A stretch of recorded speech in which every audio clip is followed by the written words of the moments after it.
कैसे हैं आप सभी। उम्मीद करता हूँ बहुत ही ज़्यादा अच्छे होंगे। आज मैं आप लोगों के लिए अगेन वही चैप्टर का कंटिन्यूएशन पार्ट लेकर आया हूँ और जैसा कि मैंने प्रॉमिस किया था, देखिए हम लोगों ने बात की थी कि हम अपने 5th वाले जो लॉ है उसको कंप्लीट करेंगे, तो आज बिल्कुल हम इसे कंप्लीट करेंगे। और अगेन जैसा कि हमने प्रॉमिस किया था, मोल कंसेप्ट के अंदर एंट्री लेंगे। ठीक है, अब देखो यार, मोल कंसेप्ट एक काफ़ी इंपॉर्टेंट कंसेप्ट होता है। जो भी आप यहाँ मोल कंसेप्ट के अंदर सीखने वाले हो, ध्यान देना, जो भी आप मोल कंसेप्ट में सीखने वाले हो 11th और 12th साल भर ही आपको हमेशा याद आएगा, क्योंकि आप इसे बार बार हमेशा रैंडमली क्वेश्चंस के अंदर यूज करने वाले हो। इनफैक्ट इतना ही नहीं, आप अगर एंट्रेंस की बात करो, जेई या फिर नीट की बात करें, तो वहां पर भी इसके अच्छे खासे वेटेज देखने को मिलते हैं क्वेश्चंस के अंदर। तो प्लीज हम इसे इग्नोर नहीं करेंगे। आखिरकार वो पल आ गया जिसका हमें स्टार्टिंग से बहुत ज्यादा इंतजार था, जो हम सीखना चाहते थे, मतलब कोर ऑफ द चैप्टर। देखो ऐसा कुछ होता है ना, ध्यान देना कि चैप्टर में एक कोर होता है, हम उसे बिल्कुल अवॉइड नहीं कर सकते। तो हम एक्चुअल में अब वो स्टार्ट करने वाले हैं, हम मोल कंसेप्ट्स के ऊपर जाने वाले हैं। ठीक है, तो फाइनली आज हम मोल कंसेप्ट्स के ऊपर डिस्कशन शुरू करेंगे। ध्यान रखिएगा, फॉर श्योर ये काफी लंबा होने वाला है और इतनी जल्दी कंप्लीट नहीं होगा, बट आप मेरे साथ बने रहिए और भरोसा रखिए, हम सब कुछ सीख लेंगे और हो सके जितनी जल्दी से जल्दी हम इसे कंप्लीट करेंगे और एट द सेम टाइम सारे के सारे कंसेप्ट्स होंगे बिल्कुल क्रिस्टल क्लियर। तो चलिए आगे बढ़ते हैं और हम अपना 5th वाला लॉ, जो कि एवोगैड्रोस लॉ है, उसे डिस्कस कर लेते हैं। एक बार इसका स्टेटमेंट पढ़ लेते हैं, क्योंकि सारे लॉस के स्टेटमेंट होते हैं और अक्सर एग्जाम्स में आप देखोगे लॉस के स्टेटमेंट्स पूछ लिए जाते हैं। ठीक है, तो एक बार अपने दिमाग में हो, इसके लिए अपन एक बार इसके स्टेटमेंट को जस्ट गो थ्रू कर लेते हैं, फॉर्मेलिटी, आप समझिए बात को। ठीक है, तो equal volumes of every gases at same temperature and pressure, very important, that same temperature and pressure important हम highlight कर देते हैं। तो equal volume of every gases at same temperature and pressure contain equal number of molecules। अब देखो, शायद आप इसे समझ ना पाए हो एक बार पढ़ के, बट कोई बात नहीं, इट्स ओके। अभी के अभी हम इसे सीख लेते हैं कि ये बोलना क्या चाह रहा है, आखिर ये बोलना क्या चाह रहा है, समझो बात को। तो यहां पर एक काम करो, 2 टैंकर मान लो अपने पास है, 2 टैंकर अपने पास है। ठीक है, ये 2 टैंकर्स हैं अपने पास, अभी के लिए मान लो। मुझे ऐसा लगता है कि हम सभी को ये बहुत अच्छे से विजिबल है, बट अगर विजिबल नहीं है तो थोड़े टाइम के लिए हम इसे थोड़ा सेंटर में लेकर आ रहे हैं ताकि ये बहुत आराम से विजिबल हो सके। ठीक है, और अब हम करते क्या है, देखिएगा, हम इसे 2 टैंकर मान लो अभी हमारे पास है, और एक टैंकर में मैं बोलता हूं कि मेरे पास है नाइट्रोजन का गैस, दूसरे टैंकर में मैं बोलता हूं कि मेरे पास है हाइड्रोजन का gas. Point to be noted. देखिए हमारे पास 2 टैंकर्स हैं, एक टैंकर के अंदर मैंने बोला है कि है नाइट्रोजन का गैस, उसी तरह से दूसरे टैंकर के अंदर मैं बोल रहा हूं कि है हाइड्रोजन का गैस। और मान लो ऐसा, ध्यान देना, मान लो ऐसा कि इसका जो प्रेशर है that is going to be 1 atm। Pressure लिख रहा हूं मैं 1 atm। सर 1 atm मतलब क्या होता है, एटीएम मतलब क्या होता है सर, एनी टाइम मनी? अबे नहीं यार, साइंस पढ़ रहे हैं हम, कॉमर्स थोड़ी पढ़ रहे हैं, सुनो ध्यान से। तो 1 atm यहां पर एटमॉस्फेरिक प्रेशर, प्रेशर मतलब क्या, मैं यहां लिख दे रहा हूं P is equal to 1 atm। ठीक है, क्लियर होगा, P is equal to 1 atm। ठीक है, और यहां पर भी जो P है वो इक्वल टू होगा 1 atm, मान लो ये एटमॉस्फेरिक प्रेशर है। ठीक है, तो P जो है उसकी वैल्यू है 1 atm, मतलब प्रेशर दोनों में फिक्स्ड है। उसके अलावा टेम्परेचर भी मैं कहता हूं दोनों के अंदर हम फिक्स रख देते हैं। टेम्परेचर भी मैं बोलता हूं 298 केल्विन रख देते हैं। सर केल्विन, अबे भूल मत, अभी थोड़े दिनों पहले ही पढ़ा था कि सेंटीग्रेड को केल्विन में कैसे करते हैं। हम सब जानते हैं, ये हमें आता है। ठीक है, तो अगर नहीं पता है तो प्लीज इसके पहले वाला वीडियो देख लेना। अगर आप सेंटीग्रेड में समझ पा रहे हो तो मैं बोल देता हूं 25 डिग्री सेंटीग्रेड, बट कोशिश करो अब से केल्विन को अडॉप्ट कर लेते हैं। ठीक है, जगह जगह पे हम यही यूज करेंगे। और सेम मैं भी यहां पे भी वही कर रहा हूं, टेम्परेचर जो है इसका भी मैं बोलता हूं 298 केल्विन। ठीक है, तो इसका भी टेम्परेचर जो है वो 298 केल्विन ही रखा है। देखिएगा, उसका प्रेशर सेम है, इसका प्रेशर सेम है, इसका टेम्परेचर और इसका टेम्परेचर दोनों क्या है, इक्विवेलेंट या कांस्टेंट्स हैं। अब समझना बात को, यहां पे उन्होंने वही कंडीशन बोली है। देखिएगा, equal volume of every gases, मतलब मान लो वॉल्यूम भी इक्वल ही है, क्योंकि कंटेनर 1 और कंटेनर 2 दोनों सेम साइज के। आप बोलोगे यार नहीं दिख रहा है, अबे समझो यार बात को, हम एज्यूम कर रहे हैं कि इन दोनों का, अब मैं बोल देता हूं कि चलो ये टैंकर का साइज मान लो 5 लीटर है, इस टैंकर का भी साइज 5 लीटर है। ठीक है, अब देखो वॉल्यूम भी कॉन्स्टेंट्स हो गए। ठीक है, तो जब कभी भी, ध्यान देना, मैं बहुत इंपॉर्टेंट टर्म बता रहा हूं, ध्यान देना, अब हम इसे समझ लेंगे, बहुत ईजी है। जब कभी भी दो अलग अलग गैसेस, ध्यान देना, जब कभी भी दो अलग अलग गैसेस, कोई फर्क नहीं पड़ता, आप सेम लो अलग लो कोई फर्क नहीं पड़ता है, बट समझाने के लिए जब कभी भी दो अलग अलग गैसेस सेम वॉल्यूम पर, सेम प्रेशर पर और सेम टेम्परेचर पर, ध्यान देना, जब कभी भी दो अलग अलग गैसेस सेम वॉल्यूम पर, कॉन्करेंट प्रेशर पर और एक जैसे टेम्परेचर पर रखे जाते हैं, तो हम देखते हैं कि उनके अंदर के जो नंबर ऑफ मॉलिक्यूल्स हैं वो एक जैसे होते हैं। N stands for number of molecules, N stands for number of molecules। मान लो इसके अंदर 50 नंबर ऑफ मॉलिक्यूल्स हैं तो इसके अंदर भी 50 नंबर ऑफ मॉलिक्यूल्स होंगे। इतना सिंपल है ये, समझो बात को। ये लॉ यही कहता है कि जब दो gases same volume, same pressure और सेम टेम्परेचर पर रखे जाएंगे तो उनके जो नंबर ऑफ मॉलिक्यूल्स होंगे वो भी सेम होने चाहिए। मतलब अगर इस कंटेनर में नाइट्रोजन के 50 मॉलिक्यूल्स होंगे तो हाइड्रोजन के भी 50 मॉलिक्यूल्स होंगे, एंड दैट्स इट। यही एग्जैक्टली स्टेटमेंट है। पढ़ लीजिए, equal volumes of every gases at the same temperature and pressure contain equal number of molecules। That's it my dear। यही था और एग्जैक्टली यही था एवोगैड्रस लॉ। बताओ हार्ड था क्या? अरे बहुत सिंपल है। मुझे लगता है कि हमने अगर आज तक कोई बहुत सिंपलेस्ट चीज पढ़ी है तो ये उनमें से एक रख दो इसका, समझे? ठीक है, तो ये काफी सिंपल है दोस्त, काफी सिंपल है। अब चलो जरा देख लेते हैं क्या हमें ये सारे टर्म्स के बारे में आइडिया है। यहाँ पे एक रिएक्शन दिख रहा है, देखो दो मॉलिक्यूल्स जो हैं हाइड्रोजन के, वो एक मॉलिक्यूल ऑक्सीजन के साथ रिएक्ट करके दो मॉलिक्यूल्स ऑफ वाटर बना रहे हैं। ठीक है, तो अब देखिएगा यहाँ पर मैंने क्यों बोला है टू मॉलिक्यूल्स ऑफ हाइड्रोजन। आप बोलोगे कि सर यहाँ हाइड्रोजन के तो 4 मॉलिक्यूल्स दिख रहे हैं। नहीं, point to be noted, there is a difference between the molecules and atoms. देखो, there is a difference between the molecules and atoms. देखो, आपकी मैं गलती नहीं बोलूंगा क्योंकि लोअर स्टैंडर्ड जहां तक 10 तक पढ़ाई किया है हमने, वहां पे ना जनरली हम मॉलिक्यूल एटम सबको एक जैसा समझ लेते हैं। बट समझो बात को, यहाँ पे there is a huge difference. और ये डिफरेंस किसने क्लैरिफाई किया था? देखो आपके सामने उस बंदे का नाम है, देखो आपके सामने इस बंदे का नाम है जिसने एक्चुअल में डिफरेंस को क्लैरिफाई किया था कि क्या डिफरेंस होता है एक एटम और एक मॉलिक्यूल के बीच में। इन्होंने एग्जैक्टली वो डिफरेंस को एक्सप्लेन किया है, इसीलिए तो हम ये लॉ और इस पूरे मूल कंसेप्ट को पढ़ने वाले हैं। आप देखोगे इनके कॉन्ट्रीब्यूशंस कमाल के हैं दोस्त, बहुत कमाल के कॉन्ट्रीब्यूशंस हैं। इन्होंने बहुत कमाल का कॉन्ट्रीब्यूट किया है पूरे के पूरे मूल कंसेप्ट्स के अंदर। ठीक है, सो समझिएगा बात को। यहाँ पे दो मॉलिक्यूल्स हैं डायएटॉमिक हाइड्रोजन के। ये देखिए, hydrogens are considered to be diatomic. मुझे ऐसा लगता है कि मैं भी जानता हूँ और आप भी जानते हो, 10 स्टैंडर्ड तक पढ़ के आए। Not only hydrogen but all the gases. ठीक है, all the gases are considered to be diatomic in nature. मतलब क्या सर? मतलब ये दोस्त कि हम हमेशा क्या कहते हैं कि गैसेस मतलब हाइड्रोजन, ऑक्सीजन, एन, नाइट्रोजन। ठीक है, आप हैलोजन को भी अभी मान सकते हैं, कोई प्रॉब्लम नहीं है, Br। ये सारे के सारे गैसियस फॉर्म है, समझिएगा बात को। तो अगर मैं इन्हें सिंगल लिखूंगा तो ये रॉन्ग हो जाएंगे। अबे समझो बात को, गैसेस जो होते हैं वो अकेले रहना पसंद नहीं करते हैं। ठीक है, they are considered to be diatomic. ठीक है, तो यानी कि it shouldn't be H, it should be H2, it should be O2, it should be N2, it should be Cl2, it should be Br2, as easy as that। समझो बात को। आप कभी भी ऐसे इन्हें सिंगुलर फॉर्म में नहीं लिखोगे। देखो मैंने क्या ऐसी गलती की, देखो H2 लिखा है मैंने, O2 लिखा है ना।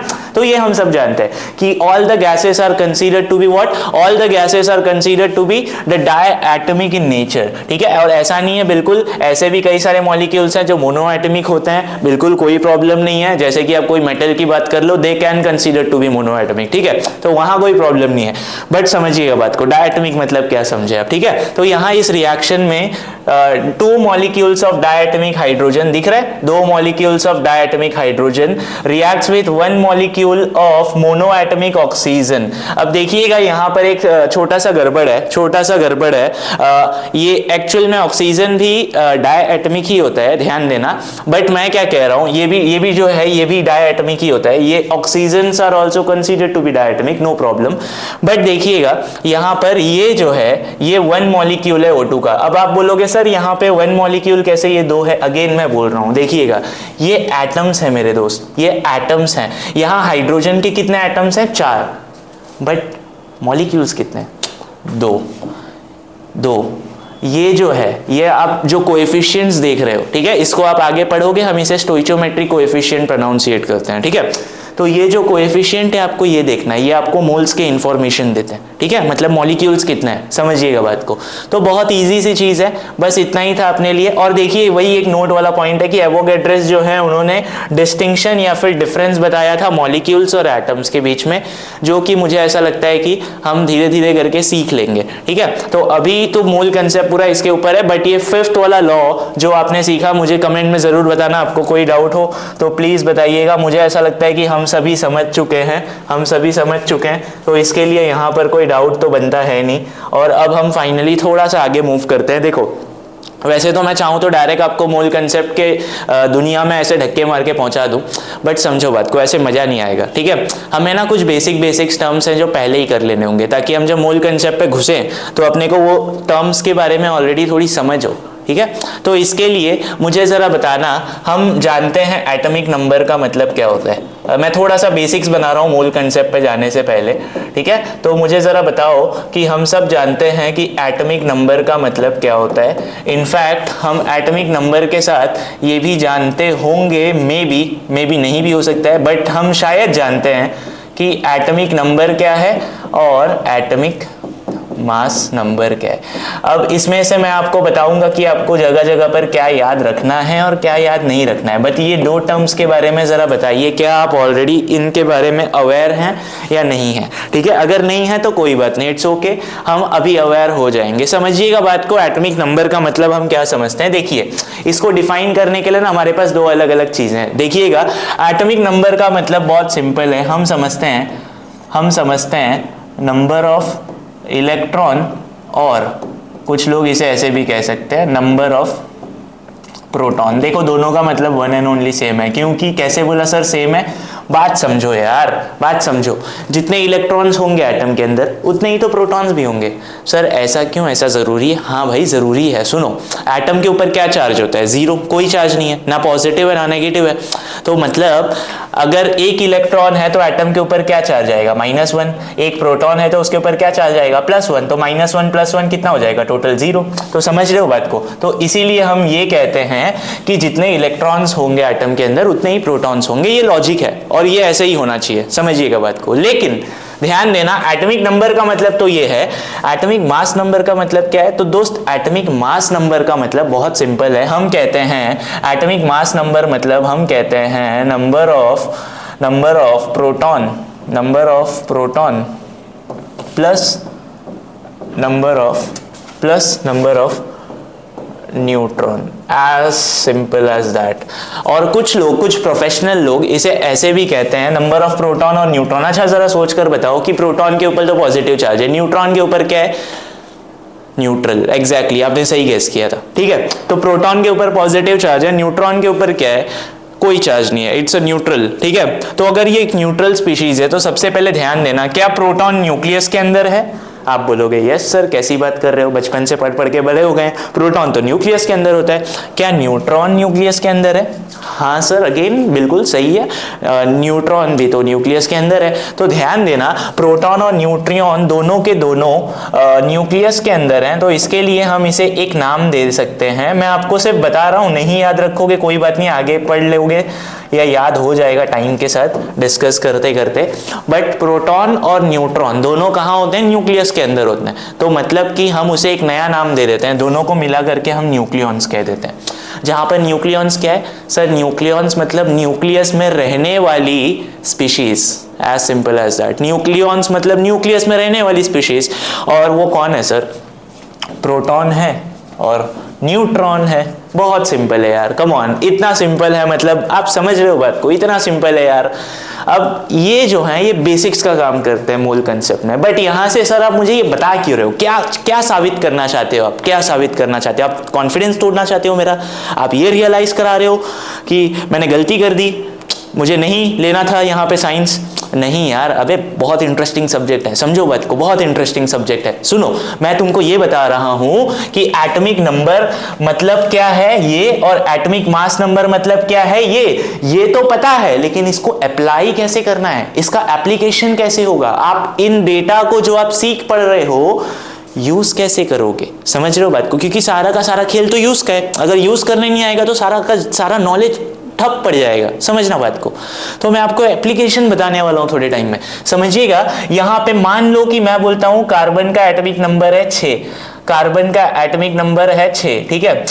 एटॉमिक नंबर को हम Z से दिखाते हैं, तो मैं यहाँ पे लिख दे रहा हूँ Z, ठीक है, Z की बात हो रही है, ठीक है। तो Z मतलब वही है कार्बन का एटॉमिक नंबर, ठीक है। तो कार्बन का एटॉमिक नंबर जो है वो है 6, मैं यहाँ पे सिंबल लिख दे रहा हूँ, ठीक है, ताकि कंफ्यूजन अवॉइड करें। हम एटॉमिक नंबर की बात कर रहे हैं जिसे हम Z से दिखाते हैं, और एटॉमिक मास नंबर के लिए भी लिख दे रहा हूँ। एटॉमिक मास नंबर जो है उसको हम कैपिटल A से दिखाते हैं, ये कैपिटल Z है, एटॉमिक नंबर मतलब capital Z, atomic mass number मतलब कैपिटल A, दैट्स इट, बस इतना, ठीक है। चलो, तो यहाँ पे मान लेते हैं क्या कार्बन का एटॉमिक नंबर कितना होता है, 6 ही होता है, हम सब जानते हैं। तो अब समझना बात को, ये एटॉमिक नंबर 6 है, इसका क्या मतलब समझते हैं सर? अबे कैसी बात कर रहे हैं यार, अबे यही अभी तो समझाया ना, एटॉमिक नंबर मतलब क्या होता है, नंबर ऑफ इलेक्ट्रॉन। तो अगर कार्बन का एटॉमिक नंबर 6 है तो इसका एक सिंपल सा मतलब बनता है यार, कार्बन के पास टोटल 6 इलेक्ट्रॉन्स हैं।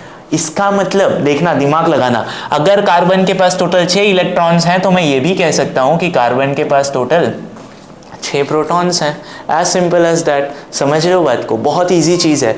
अब ध्यान देना, यहाँ से ना एक समझने वाली चीज़ आएगी, देखिएगा।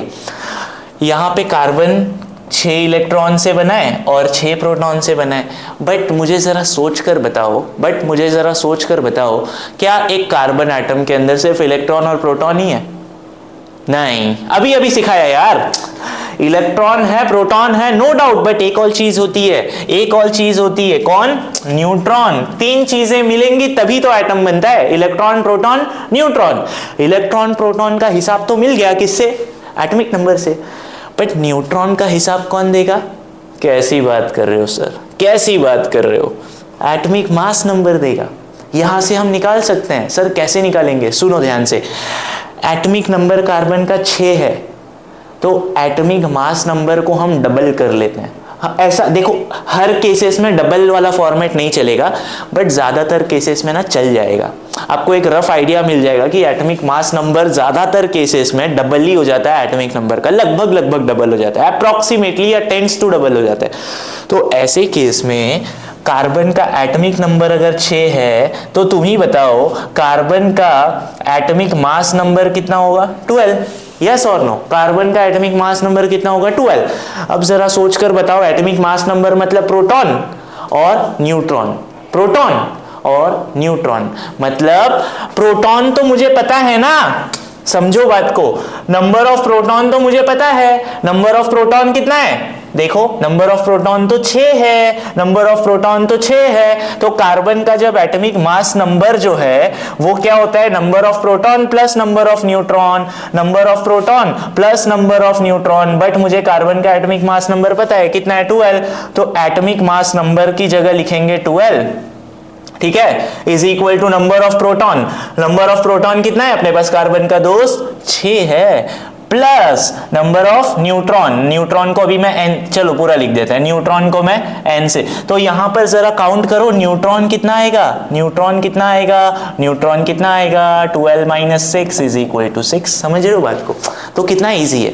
हमने क्या किया पता है? हमने ना एटॉमिक नंबर पढ़ा, सबको याद रहता है, आपको भी याद रखना पड़ेगा, एटलीस्ट मैं बोलता हूं पहले के 20 तो याद रखो, हाइड्रोजन से लेकर के कैल्शियम तक। वीडियो बनाया, चेक कर सकते हो, याद रखो, ऑप्शन ही नहीं है आपके पास, ठीक है। तो यहां पर आपको पहले के 20 एलिमेंट्स के बारे में थोड़ा आइडिया होना चाहिए, नो फॉर श्योर होना ही चाहिए, ठीक है। एक बार आप वो पढ़ लेते हो, वो डेटा अपने को आता है, एक्सपेक्टेड है कि उतना डेटा आए 11th स्टैंडर्ड में। अगर वो आता है तो फाइनली हम थोड़ा सा आगे मूव करते हैं और सीखते हैं कि एटॉमिक नंबर मतलब होता है नंबर ऑफ इलेक्ट्रॉन, या तो कह लो नंबर ऑफ प्रोटॉन, और एटॉमिक मास नंबर मतलब जो एटॉमिक नंबर है उसका लगभग डबल कर दो। तो 12 इज कार्बन का एटॉमिक मास नंबर। तो उस हिसाब से मैंने क्या किया, न्यूट्रॉन का भी काउंट निकाल लिया, ठीक है, न्यूट्रॉन का भी काउंट निकाल लिया, दैट इज 12 माइनस 6, तो 6 न्यूट्रॉन होने चाहिए, ऐसा मुझे मिल चुका है ऑन पेपर। ठीक है, मैंने ये कैलकुलेट किया। अब जरा समझ के बताइएगा, ऐसा बिल्कुल जरूरी नहीं है कि जो एटॉमिक मास नंबर है वो सिर्फ डबल ही होना चाहिए, atomic mass number exactly double होना चाहिए। ठीक है, ऐसा बिल्कुल जरूरी नहीं है। एग्जाम्पल के तौर पर चलो देख लेते हैं, यहां पर देखना। अब मैं बात करता हूं हाइड्रोजन की, देख लो। तो हाइड्रोजन का ये देखो HZ लिखूंगा मैं। Z मतलब क्या है, Z मतलब क्या है, पिछले स्लाइड में पढ़ा था। Z मतलब क्या है, एटॉमिक। Z मतलब क्या है, atomic. Yes, very good, atomic number. तो Z मतलब एटॉमिक नंबर और A मतलब एटॉमिक मास नंबर। तो Z को मैं सफिक्स यानी कि नीचे फुट पे दिखा रहा हूं और वो हेड पे दिखा रहा हूं। ठीक है, तो हाइड्रोजन का एटॉमिक नंबर क्या होता है, 1। हाइड्रोजन का एटॉमिक मास नंबर क्या होता है, 1। ठीक है, तो यार ये मैं बहुत बेसिक्स बना रहा हूँ, सुनो ध्यान से, बहुत बेसिक्स बना रहा हूँ। ये ना अपने को समहाउ अभी के लिए ये अपने को थोड़ा थोड़ा पता होना चाहिए। क्यों पता होना चाहिए, मूल कंसेप्ट में घुसेंगे, धीरे धीरे समझ में आएगा क्यों पता होना चाहिए, उसका एप्लीकेशन भी सीखेंगे। लेकिन समझो बात को, ये सब है क्या। तो हाइड्रोजन का एटॉमिक नंबर भी 1 है और एटॉमिक मास नंबर भी 1 है। ऑक्सीजन के केस में ध्यान देना, एटॉमिक नंबर तो 8 होता है, ठीक है, और जो आप कह सकते हो एटॉमिक मास नंबर वो हो जाता है 16। ध्यान देना, एटॉमिक ऑक्सीजन के केस में देखिएगा, ये एटॉमिक नंबर 8 है और ये 16। होपफुली आप समझ गए हो, है ना। ये एटॉमिक नंबर इसीलिए मैंने फुट पे लिखा है, जनरली यही रिप्रेजेंटेशन का तरीका होता है। ठीक है, तो मैं आपको कुछ एलिमेंट्स जल्दी जल्दी से बता रहा हूं जो अपने को फॉर श्योर याद रखने पड़ते हैं या याद करने ही होते हैं। ठीक है, तो यहां पर नाइट्रोजन भी अपने को याद रखना पड़ता है। तो नाइट्रोजन का एटॉमिक नंबर 7 और 14 ऐसे कर लेते हैं। ठीक है, तो ये कुछ हैं जो अपने को ध्यान रखने पड़ते हैं, बार बार यूज आते हैं रैंडमली। अगर कोई हार्ड वाले हो गए जैसे बड़े बड़े एलिमेंट्स, तो क्वेश्चन के अंदर वैल्यूज हमेशा दी जाती है, लेकिन क्या है, हम रिस्क नहीं ले सकते। समझो बात को, अगर बाई चांस ऐसे केसेस बनते हैं कि कई बार नहीं दिए जाते हैं, तो ऐसे केसेस में बेसिक्स वाले एक्सपेक्टेड होते हैं कि हमें पता हो। ठीक है, तो मैं इसीलिए एक बार पढ़ा रहा हूं ताकि हम सब जानते हो कि ये सब अपने को ऑलरेडी आ जाए। ठीक है, तो ऑक्सीजन पता है, नाइट्रोजन पता है, हाइड्रोजन पता है। फिर उसके बाद जो इंपॉर्टेंट है मैं सिर्फ वही डिस्कस कर रहा हूं जो अपने को बार बार जरूरत आएगा। जैसे कि मैं सोडियम की भी बात कर लेता हूं, तो एटॉमिक नंबर उसका जो है वो 11 होगा और मास नंबर 23 मान लो। ठीक है, फिर उसके बाद अगेन क्लोरीन भी इंपॉर्टेंट है, तो 17 और 35 ये हम एज्यूम करेंगे यहाँ पर। और वैसे तो काफ़ी सारे हैं, बट ये वाले जो हैं ये काफ़ी इंपॉर्टेंट है दोस्त। ठीक है, तो लिथियम, वैसे चलो लिथियम के लिए तो नहीं होगा अपने को यूज़। तो नाइट्रोजन है, ऑक्सीजन है, हाँ सल्फर, उसे कैसे बोल सकते हैं, सल्फर, तो एटॉमिक नंबर 16 और ये 32। ठीक है, फाइनली यहाँ पर कैल्शियम के लिए भी देख लेते हैं 20 और 40। ठीक है, तो ये, और हाँ एक पोटेशियम ऑब्वियसली। तो ये सब आपको है ना, देखो यार इतनी क्वेश्चंस है ना अपने पास टेक्स्ट बुक के अंदर, आप सॉल्व करोगे आपको धीरे धीरे सब याद हो जाएगा। ठीक है, तो टेंशन मत लो कि एक दिन में याद करना है, अभी स्ट्रेस मत लो। मैं आपको बोलता हूँ कुछ बहुत बेसिक्स हैं जो आप प्रैक्टिस करते रहोगे ना, ये सब याद हो जाते हैं, ये सब अपने आप याद हो जाते हैं। समझ रहे हो बात को, तो आप इसे बार बार, इसीलिए तो कह रहा हूँ ये बेसिक कंसेप्ट है ना, जो ये आपको साल भर, साल 2 साल यूज आने वाला है कंटिन्यू, ये सारे एप्लीकेशन आप यूज करोगे। तो इसके लिए आप इतनी प्रैक्टिस कर लोगे इनकी, मुझे ऐसा लगता है कि अपने को ना फिर ये पूरा बाय हार्ट होने लगेगा। ठीक है, तो यहाँ पर ये 39, देखो ये बेस्ट एग्जांपल्स है जहां पर ये डबल नहीं हो रहे। देखो 17, अब 17 का डबल 35 होता है नहीं, बट फिर भी है ना, लेकिन डबल के आसपास है, समझो बात को। तो ऐसे भी कई केसेस बनते हैं जहां पर एग्जैक्टली डबल नहीं देखने को मिलता है। ठीक है, तो यही चीज मैं आपको बता रहा था। ठीक है, हमेशा ऐसा नहीं हो सकता है कि हम डबल कर दें।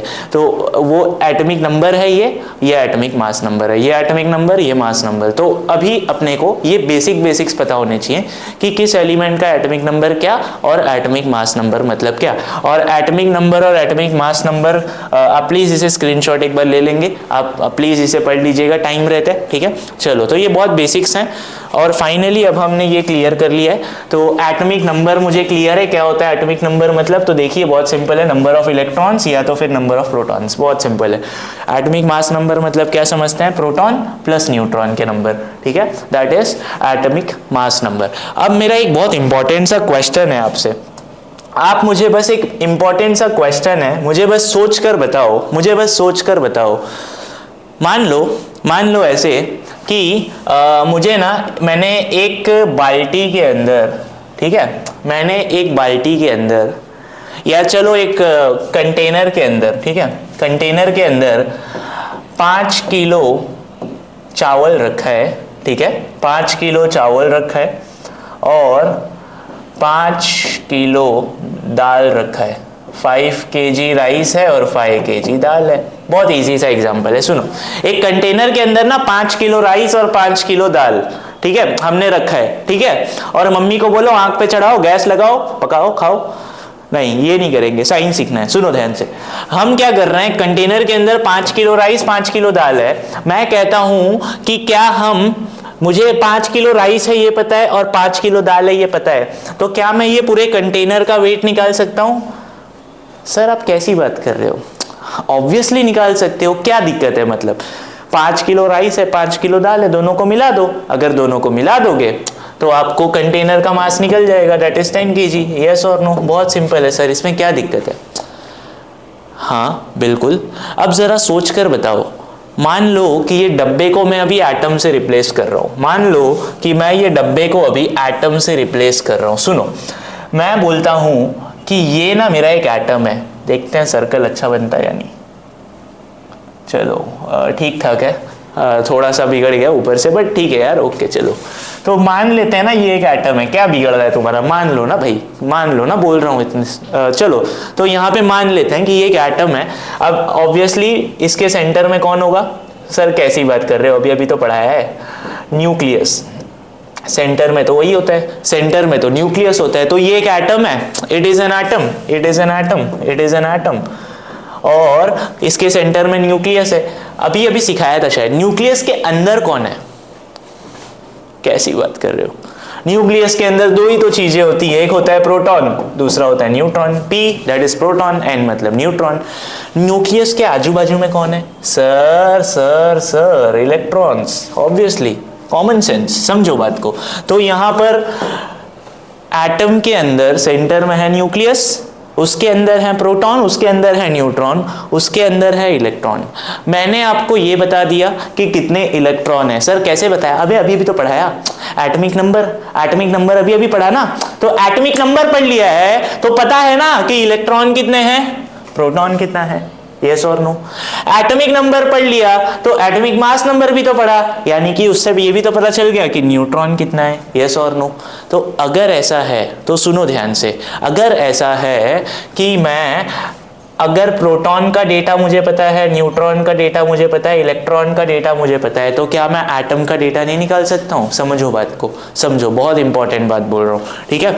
अगर मुझे एटम का मास निकालना है, बहुत लॉजिकल है, एटम का मास निकालना है तो मुझे इलेक्ट्रॉन का मास प्लस प्रोटॉन का मास प्लस न्यूट्रॉन का मास ऐड कर दूंगा। जब ऐड कर दूंगा तो किसका मास मिलेगा भाई? सर कैसी बात कर रहे हो? एटम का मास मिलेगा। अब यहां पे ना एक गौर करने वाली बात है, सुनो ध्यान से, मैं आपको एक इंपॉर्टेंट चीज बता रहा हूं। क्या आपके मन में एक ऐसा क्वेश्चन आया था? वहां पर पहले वाले स्लाइड में मैंने आपको कुछ सिखाया है, देख लेना। पहले वाले स्लाइड में हमने सीखा है कि एटॉमिक नंबर मतलब नंबर ऑफ इलेक्ट्रॉन कह लो या नंबर ऑफ प्रोटॉन कह लो। देखो जनरली ऐसा होता है कि हम इलेक्ट्रॉन नहीं कहते हैं, हम कहते हैं एटॉमिक नंबर मतलब प्रोटॉन की बात हो रही है, एटॉमिक नंबर मतलब प्रोटॉन की बात हो रही है। समझो बात को। ऐसा क्यों होता है कि हम इलेक्ट्रॉन को इज्जत नहीं देते हैं, जबकि सारा काम तो वही कर रहा है, एटम के बाहर तो वही है।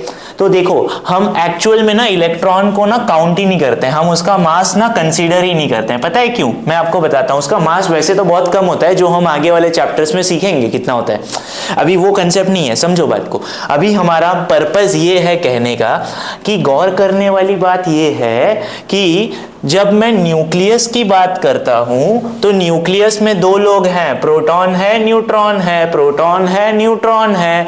ध्यान देने वाली बात यह है कि मान लो अगर एटम का जो मास है, मान लो अगर एटम का जो मास है, मैं एग्जाम्पल बोल रहा हूं, सिर्फ एग्जाम्पल के तौर पर लेंगे इसे। मान लो एटम का मास जो है वो 1 किलो है। अबे मैं भी जानता हूं, तुम भी जानते हो, it is practically impossible, but example समझने के लिए, कंसेप्ट इजी बनाने के लिए, एटम का मास अगर 1 किलो है तो सुनो, एटम का मास मतलब क्या है? प्रोटॉन का मास प्लस इलेक्ट्रॉन का मास प्लस न्यूट्रॉन का मास।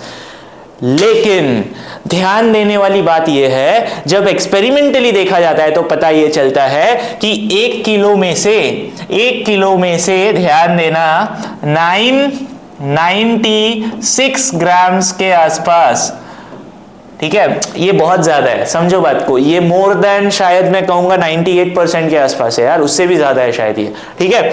तो समझो परसेंटेज में देखोगे तो बहुत ज्यादा परसेंटेज है, थोड़ा सा ज्यादा लग रहा है बट ठीक है, चलो मैं इसे परसेंटेज में ही रहने देता हूं। ऑब्जर्व करने वाली बात यह है कि 1 किलो का देखेंगे अगर, तो मैं कहता हूं कि 95% के ऊपर जो मास का कंट्रीब्यूशन होगा, किसका, एटम का। एटम में जो 95% के ऊपर कंट्रीब्यूशन आ रहा है मास का, वो कौन दे रहा है दोस्त, वो प्रोटॉन देते हैं और न्यूट्रॉन देते हैं। दैट्स द थिंग, समझो बात को। मतलब एक एटम के अंदर वैसे तो कहने को 3 लोग हैं, इलेक्ट्रॉन, प्रोटॉन और न्यूट्रॉन, और एटम का मास इन तीनों के मास के बराबर होना चाहिए, बट ध्यान देने वाली बात यह है कि ज्यादा कंट्रीब्यूशन प्रोटॉन और न्यूट्रॉन का होता है। ज्यादा मतलब कितना ज्यादा, अबे बहुत ज्यादा, 98% या 95% के भी ऊपर, समझो बात को। इतना ज्यादा जो कंट्रीब्यूशन होगा मास का, वो कौन दे रहा होगा, प्रोटॉन और न्यूट्रॉन अकेले दे रहे होंगे, और बचा हुआ थोड़ा सा हिस्सा किसका होगा, इलेक्ट्रॉन्स का होगा, इलेक्ट्रॉन्स का होगा। तो सर इसका मतलब ये है कि इलेक्ट्रॉन्स का मास तो ना के बराबर है। हाँ बिल्कुल ना के बराबर है, तो क्या मैं उसे इज्जत देना बंद कर दूं? अबे क्या पूछ रहा है, हमने कर दिया कम, इज्जत नहीं देते हैं, समझो बात को। हम क्या करते हैं, हम ना सिर्फ प्रोटॉन और न्यूट्रॉन के मास पे फोकस करते हैं, हम ना इलेक्ट्रॉन का मास क्योंकि बहुत कम है, एटम में ज्यादातर कुछ कंट्रीब्यूट नहीं कर रहा है, तो हम इलेक्ट्रॉन के मास को ही नेग्लेक्ट कर देते हैं दोस्त। क्या कर देते हैं, नेग्लेक्ट कर देते हैं। बहुत इंपॉर्टेंट चीज सिखा दी मैंने। चलो, तो यहां पर समझने वाली बात यह है, देखो हम इसे थोड़ा सा छोटा कर रहे हैं, होपफुली आप विजिबल है, ठीक है। चलो, तो समझने वाली बात यह है कि एक एटम के अंदर न्यूक्लियस के अंदर प्रोटॉन और न्यूट्रॉन है और सराउंडिंग में कौन है, इलेक्ट्रॉन्स है। बट ध्यान देना, वैसे तो एटम का मास मतलब प्रोटॉन, न्यूट्रॉन और इलेक्ट्रॉन का मास होता है, लेकिन ध्यान देने वाली बात यह है कि इलेक्ट्रॉन का मास इतना कम होता है कि हम उसे इज्जत देना ही बंद कर चुके हैं, मतलब उसे पूछते ही नहीं है। We neglect that mass of electron, और इसकी वजह से हम एटम का मास मतलब न्यूक्लियस का मास, न्यूक्लियॉन्स का मास, या फिर कह सकते हो प्रोटॉन और न्यूट्रॉन का मास समझते हैं। तो जगह जगह पर आप ये देखेंगे, ध्यान देना, जगह जगह पर आप ये देखेंगे कि जब मैं बात करता हूं एटॉमिक मास नंबर की, आपके मन में ये सवाल डेफिनेटली आया होगा कि एटॉमिक मास नंबर मतलब एटम का मास। क्यों सर, क्यों हमने प्रोटॉन और न्यूट्रॉन को टोटल किया, इलेक्ट्रॉन को क्यों नहीं किया?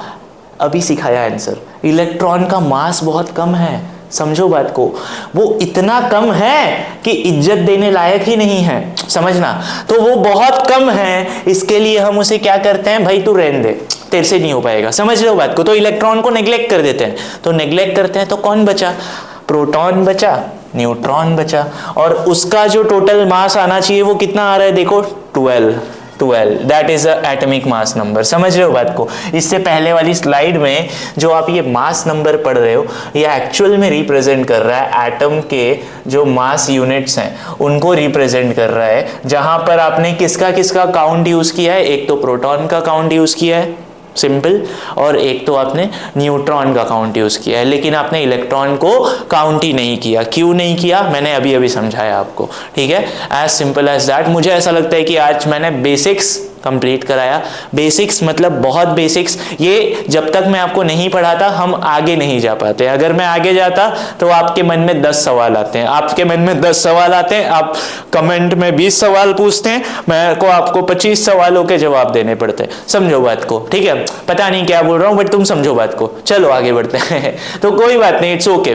तो समझिएगा बात को, मैं एक्चुअल में यही समझा रहा हूं कि जब हम आगे बढ़ेंगे हम मॉलिक्यूलर वेट कैसे निकालते हैं, क्या होता है, एक मॉलिक्यूल का वेट कैसे निकालते हैं, ये सब सीखेंगे। बट क्या हो, जब मॉलिक्यूलर वेट के ऊपर ले जाने से पहले आपको यही ना सिखाया जाए कि एटम का वेट क्या है और कैसे निकाला जा रहा है, और उसमें हम सिर्फ प्रोटॉन और न्यूट्रॉन की बातें क्यों कर रहे हैं, हम इलेक्ट्रॉन को क्यों नहीं लेकर आ रहे हैं। तो समझो बात को, ये सारी चीजें जो हैं ये ध्यान देने वाली हैं। ये समझाना या लिखा हुआ बहुत कम बुक्स में मिलेगा आपको, ठीक है। तो जनरली अपने को ये सारी चीजें जो है ये सीखनी पड़ती है बाहर से, या ये अपने को लोअर स्टैंडर्ड्स में जनरली पढ़ाया जाता है, जहां पर हम सब क्या करते हैं, हंसी मजाक करते हैं, लेक्चर्स पे ध्यान नहीं देते हैं, तो वो मिस आउट हो जाता है। तो इसके लिए आज हमने क्या किया, ये सारे बेसिक्स डिस्कस किए। ये बहुत बेसिक्स हैं दोस्त, इसके बिना आप मोल कंसेप्ट में कुछ नहीं कर सकते। You are good for nothing, समझो बात को। इसके लिए हमें ये चीज डिस्कस करनी थी और आज मैंने ये कर ली और अब फाइनली मुझे अच्छी नींद आएगी। तो चलो हम मिलते हैं अपने नेक्स्ट लेक्चर में, जहां पर हम फाइनली मोल कंसेप्ट के और ज्यादा डीप में जाएंगे। आज मैंने सिर्फ आपको दरवाजे तक लाकर खड़ा किया है और अगली बार आपको अंदर बुलाऊंगा, ठीक है। तो हम ज्यादा सीखेंगे और मजे के साथ आगे बढ़ेंगे और पूरा का पूरा मोल कंसेप्ट कोशिश करेंगे बहुत बेहतरीन तरीके से सीख पाए। आज अगर आपको ये मोल कंसेप्ट का बहुत बेसिक से कंसेप्ट्स समझ में आए हैं तो प्लीज वीडियो को लाइक करें, शेयर करें, सब्सक्राइब करें और अगेन तब तक नेक्स्ट लेक्चर में मिलते हैं। तब तक के लिए मुझे विदा कीजिए। अब हम अगली बार नेक्स्ट लेक्चर में मिलेंगे जहां पर हम अपने बाकी के कंसेप्ट्स को कंप्लीट करेंगे। तो होपफुली आप अगले लेक्चर तक हमारे साथ बने रहेंगे और अपने दोस्तों के साथ वीडियोस को शेयर करके उन्हें भी, क्योंकि यार अकेले अकेले बेनिफिट मत उठाओ। अगर आपको मजा आ रहा है तो प्लीज अपने दोस्तों के साथ भी शेयर करो ताकि उन्हें भी इन कंसेप्ट्स का बेनिफिट मिल सके, है ना। अबे कॉमर्स वालों के साथ शेयर कर लो, क्या फर्क पड़ता है, ठीक है, वो भी थोड़ा साइंस सीख लेंगे। चलो तो इसी के साथ मैं अपना वीडियो समाप्त करता हूं, मिलते हैं नेक्स्ट लेक्चर में, बाय।